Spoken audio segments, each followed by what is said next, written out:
Vamos abrir, irmãos, a palavra do nosso Senhor em Apocalipse capítulo 22, verso 18 e 19. Porque eu testifico a todo aquele que ouvir as palavras da profecia desse livro, que se alguém lhe acrescentar alguma coisa, Deus fará vir sobre ele as pragas que estão escritas nesse livro.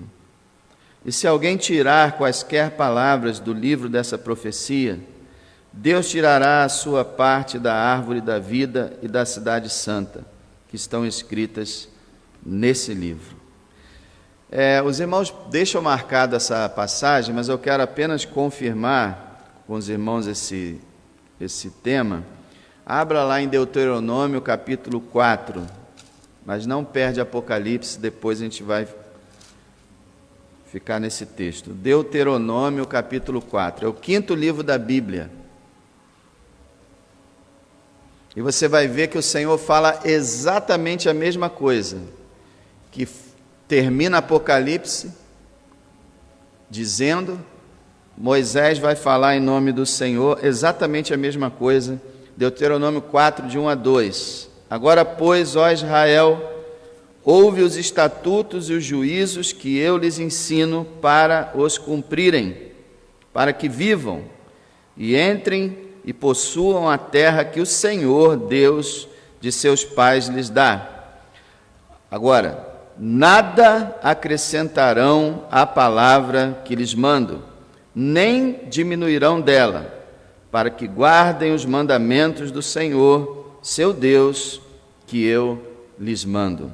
Nada acrescentarão, também não diminuirão. É a mesma coisa que está escrito em Apocalipse capítulo 22, você pode deixar aberto se você desejar.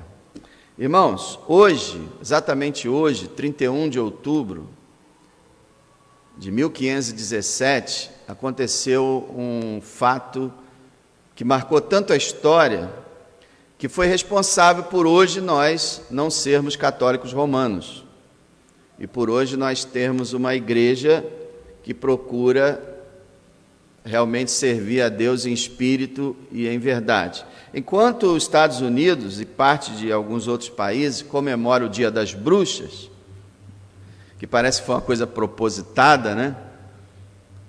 Quantas pessoas estão aí brincando com coisa que não deve e comemorando aí, brincando de dar susto uns nos outros, Dia das Bruxas?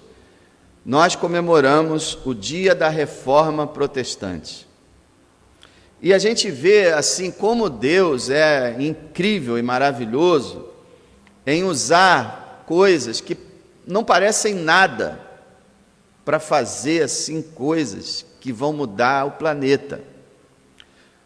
Em 1517, dia 31 de outubro, Martinho Lutero, conhecido mesmo como Martin Luther, o alemão, ele era um monge agostiniano, ele procurava servir a Deus de toda forma possível, mas não encontrava paz. E ele começou a examinar as escrituras e viu que a igreja da sua época estava completamente errada diante do ensino das escrituras.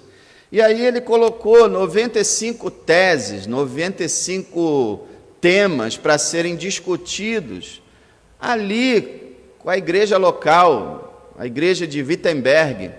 Ele só pensava nisso, ele estava colocando a argumentação ali, no local, na porta da igreja, onde era colocado avisos, ele colocou as suas 95 teses, simplesmente para que pudesse discutir com os católicos da sua cidade a respeito da verdade e dos erros que a igreja vinha cometendo.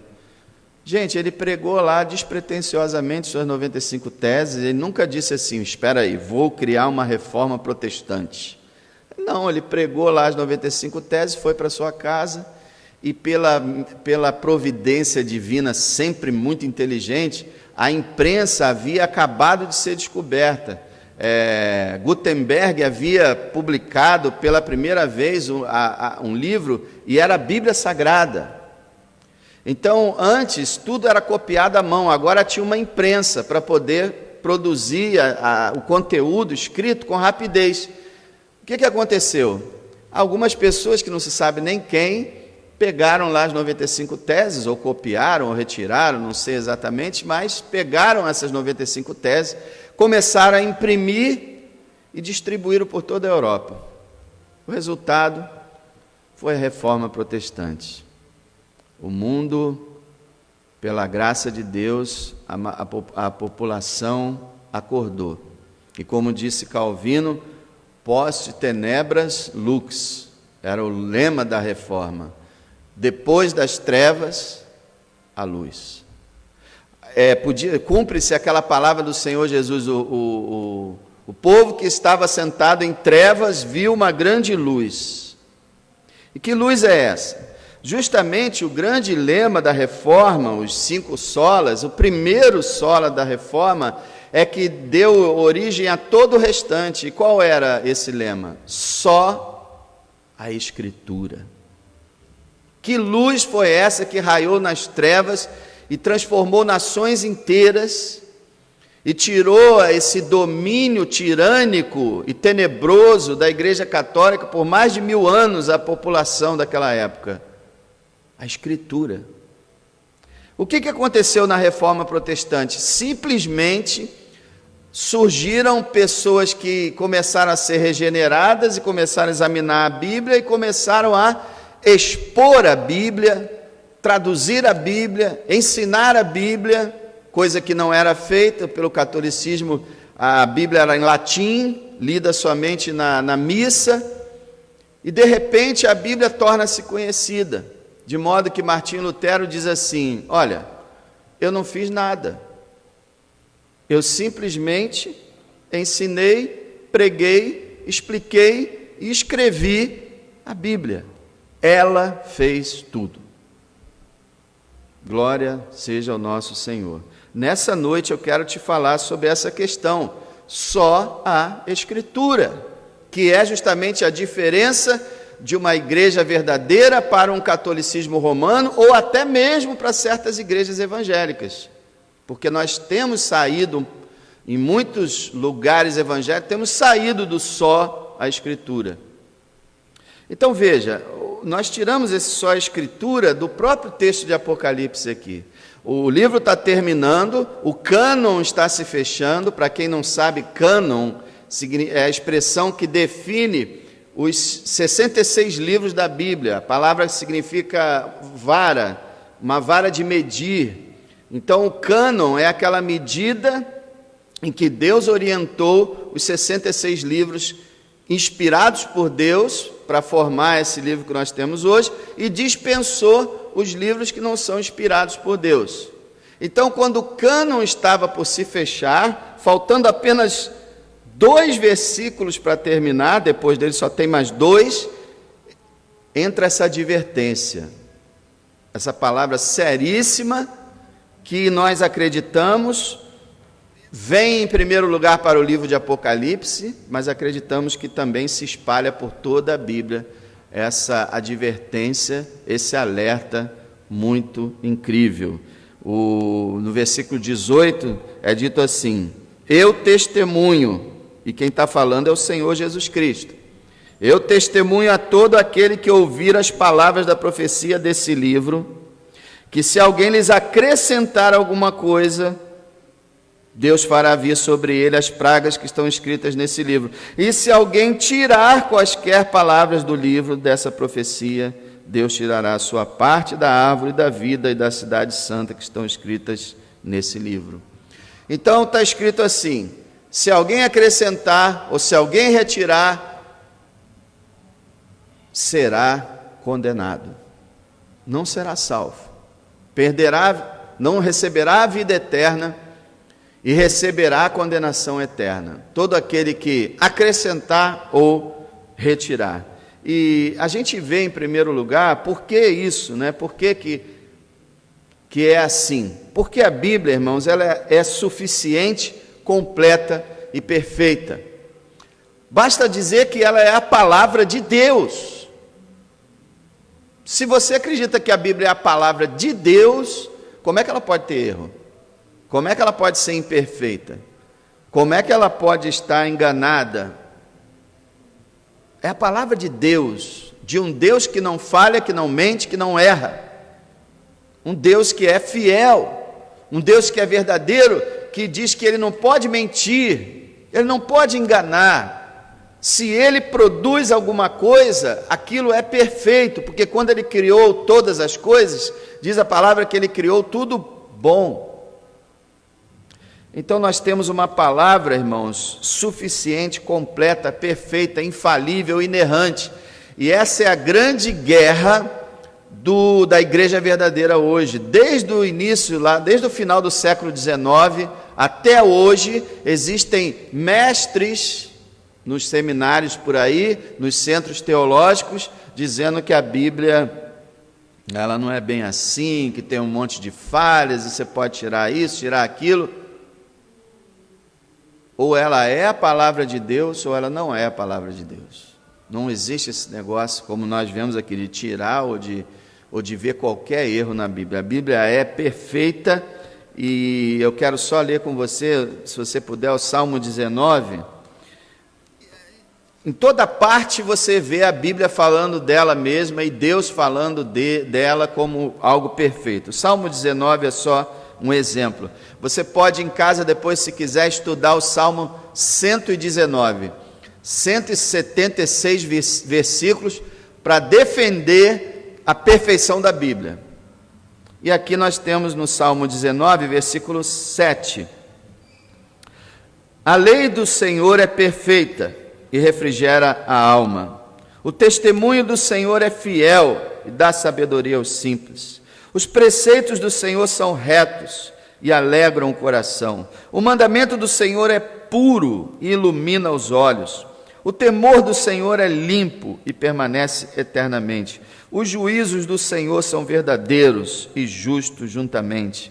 Mais desejáveis são do que o ouro, sim, do que muito ouro fino, e mais doces do que o mel e o licor dos favos. Você notou que foram usadas várias expressões para se referir à palavra de Deus: lei do Senhor, testemunho do Senhor, preceitos do Senhor, mandamentos do Senhor, temor do Senhor, juízo do Senhor, e as qualidades que foram atribuídas à Bíblia: perfeito, fiel, retos, puro, limpo, verdadeiros. Tudo isso é a palavra de Deus. Então você pode voltar em Apocalipse, capítulo 22.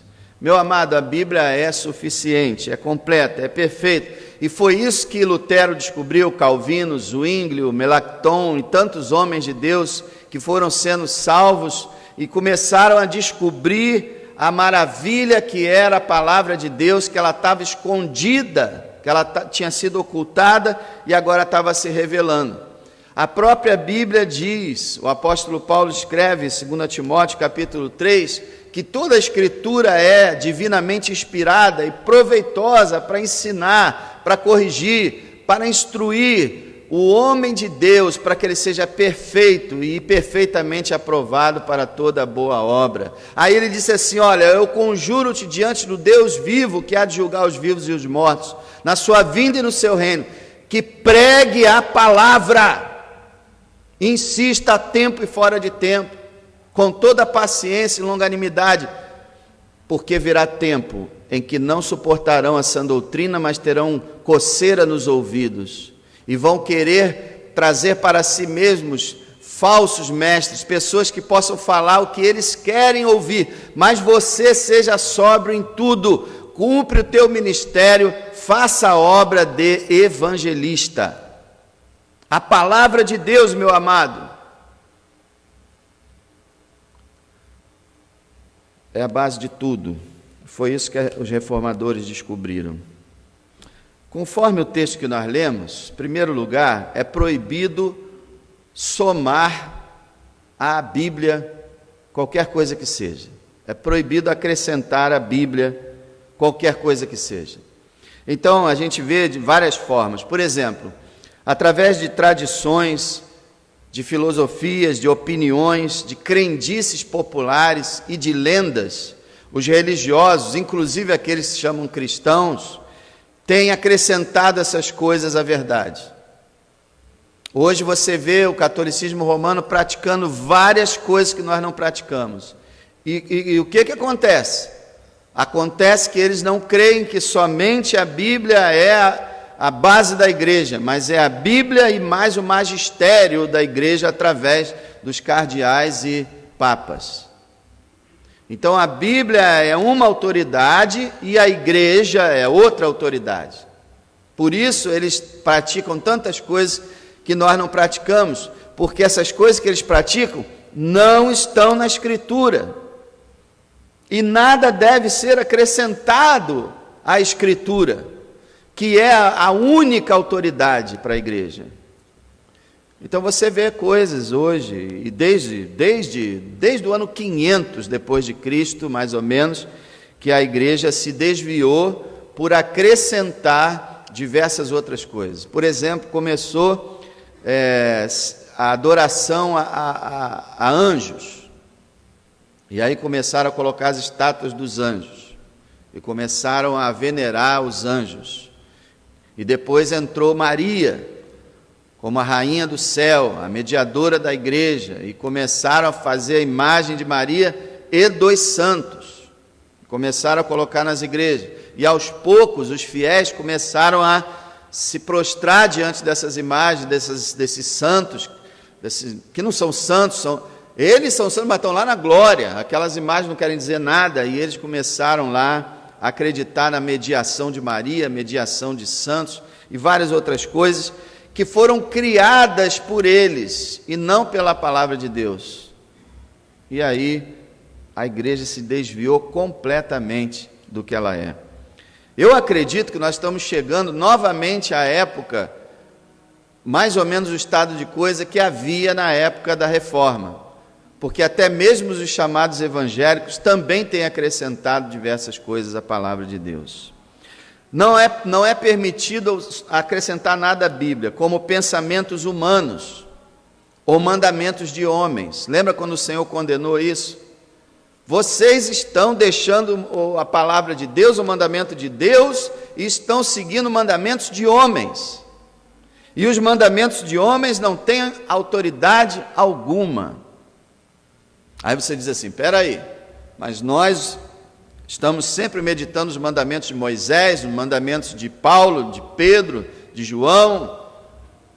Eles não são homens? Sim, mas foram homens inspirados por Deus quando escreveram.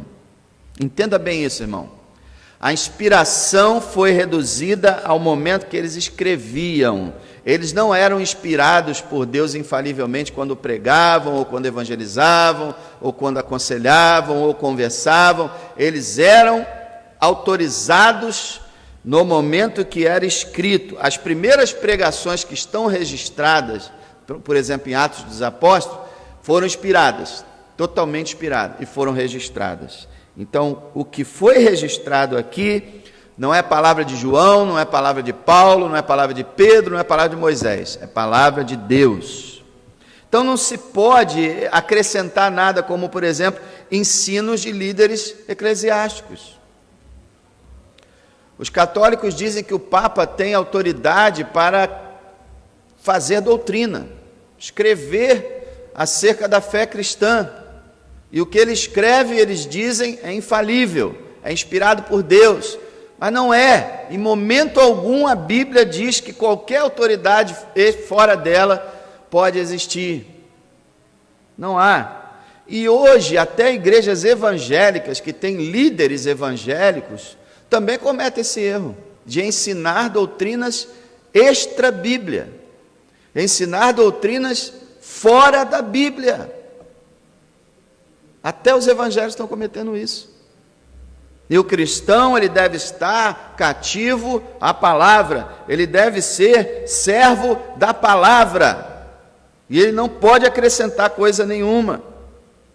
Como ensinos extraídos da Bíblia por falsa interpretação, você sabe que todas as seitas que existem, atreladas ao que eles acham que é cristianismo, eles se apegam à Bíblia e tiram certos textos do contexto e ensinam doutrinas que são contrárias à própria Bíblia. A Bíblia interpreta a Bíblia. A Bíblia não pode desmentir a Bíblia. Então, se você tem algum ensino que outros textos da Bíblia dizem que aquele ensino está errado, esse ensino não pode, não vale.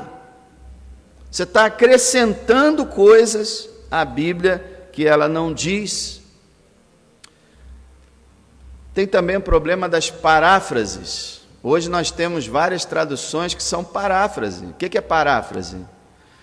Os tradutores não mais traduzem a Bíblia, mas a palavra por palavra, mas traduzem o que eles acham que é o significado.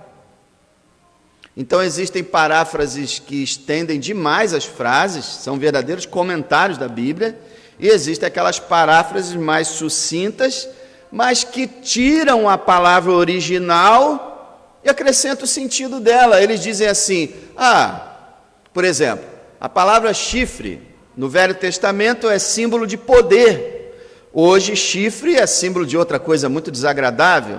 Então muitos tradutores dizem assim, não podemos traduzir por chifre, então vamos botar ponta.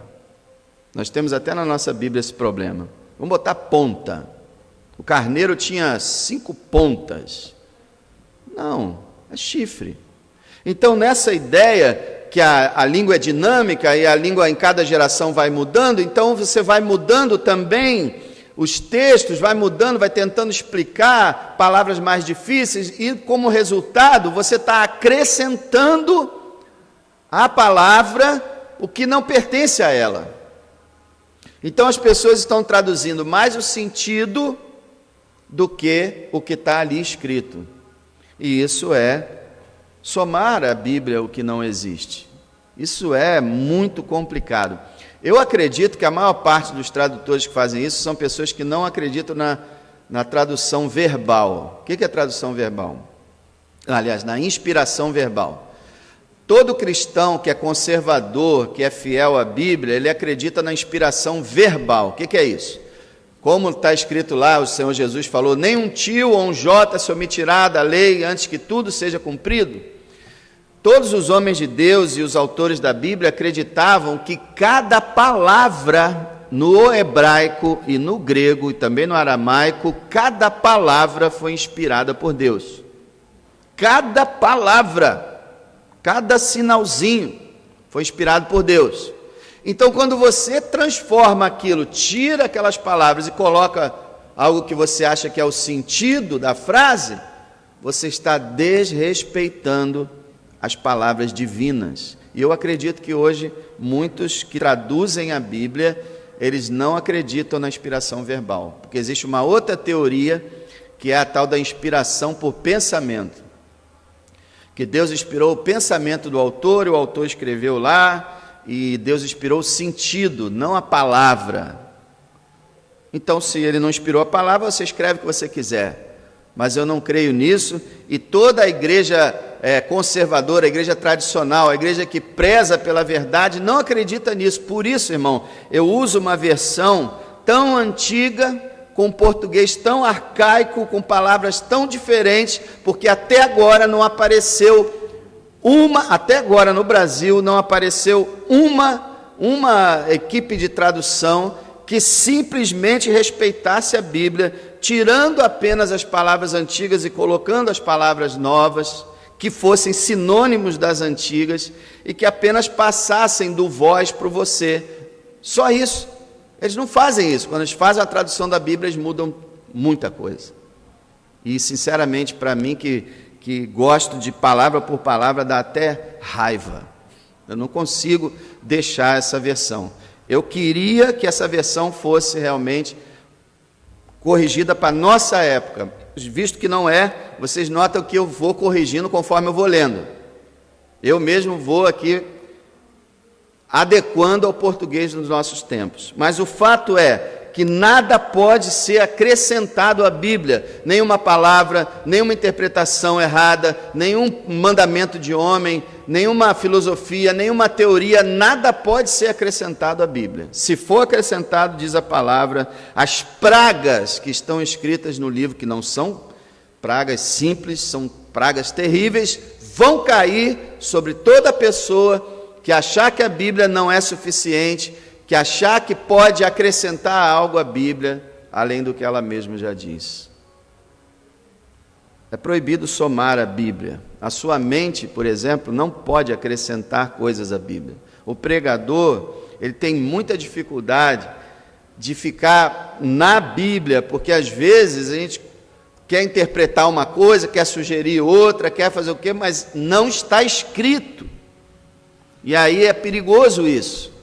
E muitos pregadores têm feito isso, criado histórias, fantasiado passagens, acrescentado coisas que não estão na palavra. Nós temos que nos apegar ao que está na palavra. É proibido acrescentar à Bíblia qualquer coisa que seja. Mas também ele diz que é proibido diminuir da Bíblia. Diminuir da Bíblia. Veja o verso 19. Se alguém tirar quaisquer palavras do livro dessa profecia, Deus tirará a sua parte da árvore da vida e da cidade santa que estão escritas nesse livro. Quer dizer, a pessoa não terá salvação, aquela pessoa que diminui, que retira da Bíblia palavras ou ensinos ou contextos. Como é que a gente pode falar isso? Por exemplo, qualquer um que retirar qualquer texto. Hoje nós temos teoria de crítica textual que faz com que eles escrevam assim: a passagem tal e tal não consta nos manuscritos mais antigos, que eles dizem que são os melhores. E já li sobre isso, já pesquisei sobre isso, é uma ciência de interpretação dos manuscritos, são mais de 20 mil manuscritos, e eles acreditam agora que tem um lá que é o especial. Então todas as versões da Bíblia estão sendo traduzidas nesse manuscrito. Só que muita gente discute essa questão, e o fato é que essas traduções modernas dizem, o capítulo tal, bota lá, isso aqui não está nos manuscritos mais antigos, esse aqui também não está. Quer dizer, estão retirando textos da Bíblia, dizendo que eles não existem.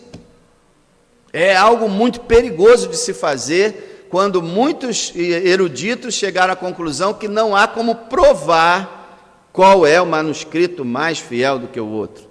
A questão é que você não pode retirar textos da Bíblia. Não pode.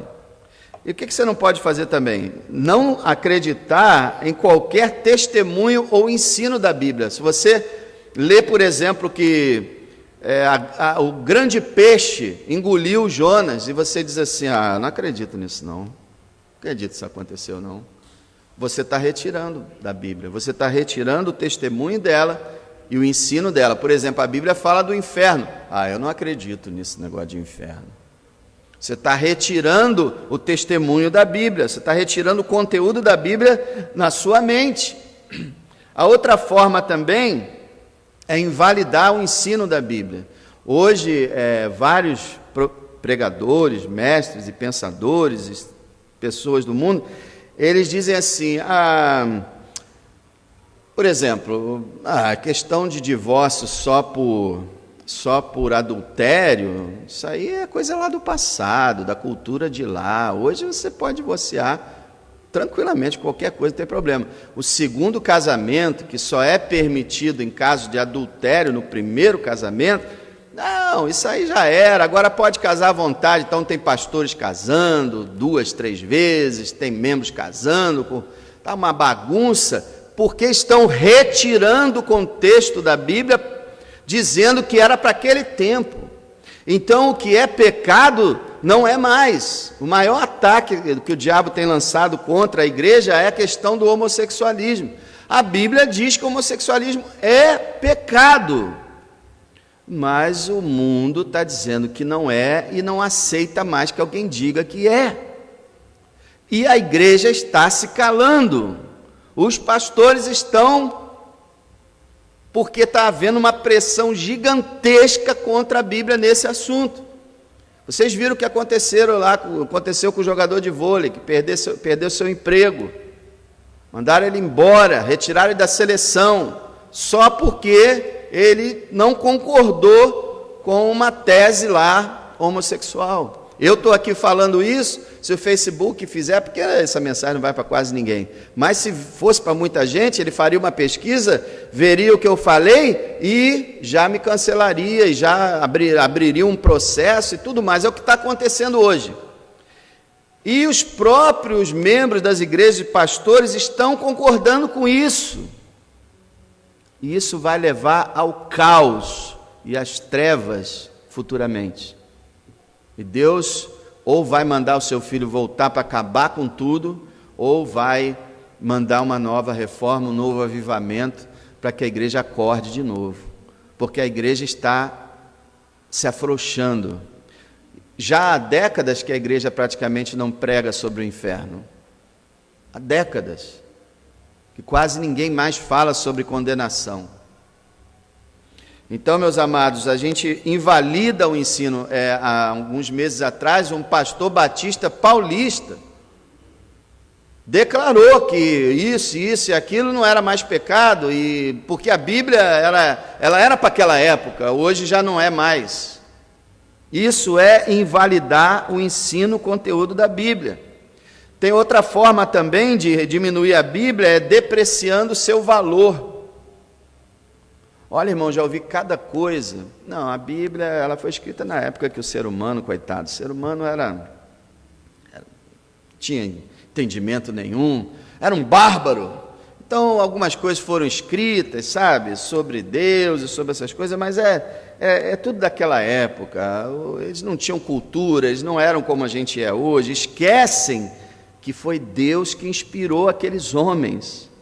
Então, independente da cultura deles, da mente deles e da capacidade deles, Deus estava com eles, inspirando-os. Mas as pessoas falam isso, Você quer ver uma coisa que eu ouvi certa vez um pastor falar? Você sabe que quando o Velho Testamento e o Novo também falam que alguma coisa aconteceu, o que eles dizem? Deus fez isso. Eles até falam que não acontece nenhuma tragédia numa cidade sem que Deus tenha feito. Então eles atribuem cada fato a Deus, tudo, até mesmo Jó, que foi atacado pelo diabo, ele disse, Deus tirou. Ele não falou, Deus deu, o diabo tirou. Ele falou, Deus deu e Deus tirou. Então, sabe o que eu ouvi? E isso está na literatura também, falsa, e eu ouvi um pastor falar, eles falaram, escreveram a respeito da cultura da época. Lá na época antiga, o israelita achava, pensava que tudo que acontecia era Deus que fazia. Então ele está só interpretando a ideia israelita daquela época. Misericórdia! Isso é depreciar e desprezar a Bíblia. Se a Bíblia diz que Deus está em tudo, Ele está em tudo. Ora, o Senhor Jesus falou, não cai um pardal no chão se não for a vontade de Deus. Deus é soberano, é Senhor, e foi isso que os reformadores fizeram, lutaram contra esse negócio. Não, é só a Escritura mesmo. E a palavra de Deus é suficiente, ela é perfeita, nada pode se acrescentar a ela, nenhuma instrução, mandamento, ensino, nada, e nada pode ser retirado dela, porque quem fizer isso não será salvo, porque um primeiro sinal de um crente, e eu pergunto logo para uma pessoa que diz que é crente, eu pergunto logo, primeiro sinal, você crê na Bíblia toda? Toda, de Gênesis a Apocalipse, todinha, você crê? Ah, não, eu não acredito nisso, então você não é crente. Não é crente, porque é a palavra de Deus mediada pelo Espírito Santo que regenera. A Bíblia fala isso, nós somos regenerados pela palavra. Então, se a palavra, vamos dizer assim, é a nossa mãe, como é que a gente não vai acreditar? A gente é salvo pela palavra e não acredita nela? Não podemos acrescentar nada à Bíblia, não podemos diminuir nada da Bíblia. Meu irmão, quando uma pessoa chega em janeiro e diz assim numa igreja, olha, hoje Deus me revelou, hoje é o ano da restituição. Mas aonde que está isso na Bíblia? Ah, Deus me revelou. Esse é o problema. Não pode haver nenhuma revelação extra-bíblia que seja doutrinário. Deus pode até revelar alguma coisa a alguém a respeito da vida de alguém, a respeito do mundo, de alguma situação, mas nunca Deus vai revelar mais algum ensino. Nunca. É a Bíblia. Então Deus me falou que é assim, que é assado. Não se pode acrescentar e não se pode retirar nada da Bíblia. E o que a gente tem que fazer? É preciso aceitar a Bíblia. É isso que o texto está dizendo aqui, na verdade. Nós não podemos acrescentar nada, não podemos tirar nada, então nós temos que aceitar a Bíblia como ela é. E isso é uma marca daquele que tem fé. Aquele que tem fé acredita na Bíblia exatamente como ela é, mesmo que ele não entenda. Porque Deus não nos chama para entender, Deus nos chama para crer. Entender, nós vamos entender lá em cima. Tantos ensinos da Bíblia que ultrapassam o nosso entendimento, a nossa maneira de pensar, o nosso raciocínio. Então, meus amados, toda a Escritura deve ser aceita por nós, toda ela. Eu gosto quando Jesus fala isso, mas eu não gosto quando fala aquilo. Eu gosto de ler os evangelhos, eu não gosto de ler as cartas. Eu gosto dos salmos. Os crentes adoram salmo, né? O salmo é maravilhoso, mas a maioria dos crentes fica só no salmo. A maioria não sei, mas uma boa parte, só no salmo. Mas eu não gosto da lei. É a Bíblia toda. Por isso que a gente sempre recomenda que a pessoa leia a Bíblia toda, página por página, livro por livro, de uma capa a outra. Todo fato registrado na Bíblia deve ser aceito, por mais incrível que pareça. Tem uma passagem em Josué, que Josué dá uma ordem para o sol e para a lua pararem. E o pessoal ainda vem debochar, né? A gente sabe que sol e lua não andam no céu. Ele está falando da perspectiva humana, no horizonte. Para sol, para a lua, fica aí nesse ponto aí que vocês estão para a gente ganhar a guerra. O que aconteceu? A terra parou. A terra parou por quase um dia inteiro. Aí você diz, mas não é possível. A ciência diz que se a terra parar, são maremotos, vulcões, a terra vai rachar, ela explode. Meu amado, nós estamos falando daquele que criou a terra. Daquele que pode fazer ela parar e pode fazer ela se manter inteira e deter todas as calamidades, porque ele tem controle sobre cada molécula existente nesse universo. Então, o crente, ele acredita em tudo, ele não tem problema com nada. Por quê? Porque Gênesis 1:1 fala, no princípio criou Deus os céus e a terra. Esse é o maior milagre de todos, vamos dizer, fisicamente falando. Se ele criou o céu e a terra, o que ele não pode fazer? Pela sua palavra, ele disse, haja constelações, estrelas, planetas, cometas, haja, e houve. Um Deus que faz isso não pode parar a terra, não pode abrir o mar. Está de brincadeira, não está? O crente olha para a Bíblia e fala, o Senhor é maravilhoso. E na verdade isso que o Senhor fez não é nada comparado ao que o Senhor pode fazer. O Senhor pode fazer o que o Senhor quiser, para o Senhor não há impossíveis. Nós temos que crer em cada fato registrado, em todo e qualquer ensino, porque a palavra de Deus é inerrante e infalível. E outra coisa, a gente tem que ensinar, doa quem doer, a pessoa fica chateada, sai da igreja, desiste de ser membro, não importa, nós temos que obedecer a Bíblia, e foi isso que os reformadores chegaram à conclusão. É a Bíblia que manda na nossa vida. Aí o povo diz assim, mas é um povo idólatra, um povo bibliólatra, é um povo que adora um livro? Não, nós não adoramos um livro, nós adoramos o Deus desse livro. O Deus que se revelou nesse livro. Esse livro nos fala de Deus.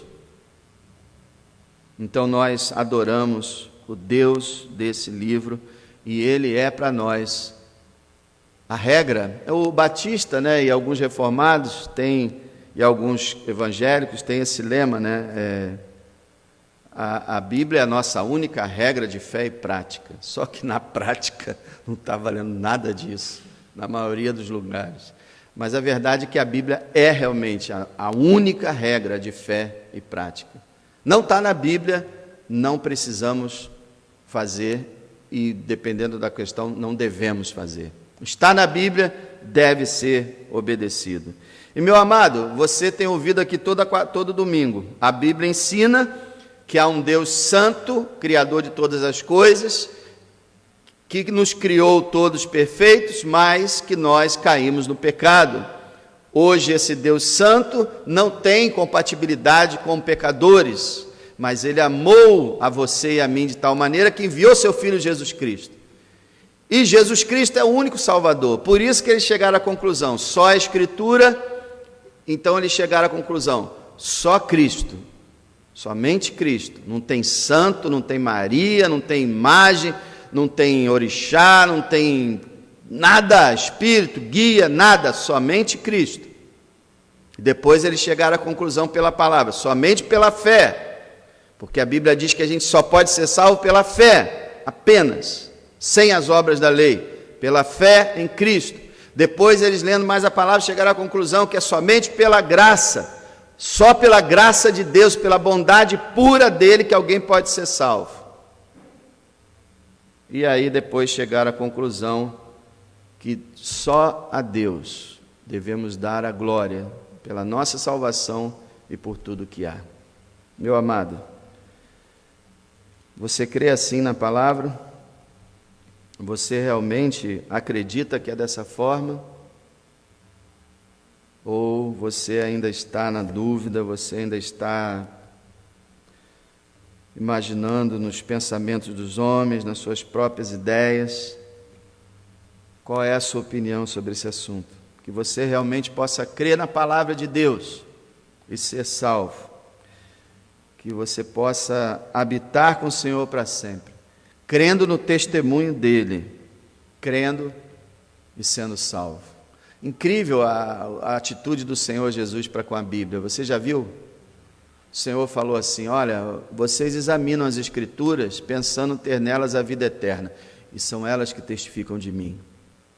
Uma outra ocasião ele falou assim, como leis? O que tendes lido? Como tendes lido? E na outra ocasião ele falou assim, a Escritura não pode ser anulada. Outra ocasião ele falou assim, eu vou ter que tomar esse cálice para que a Escritura se cumpra.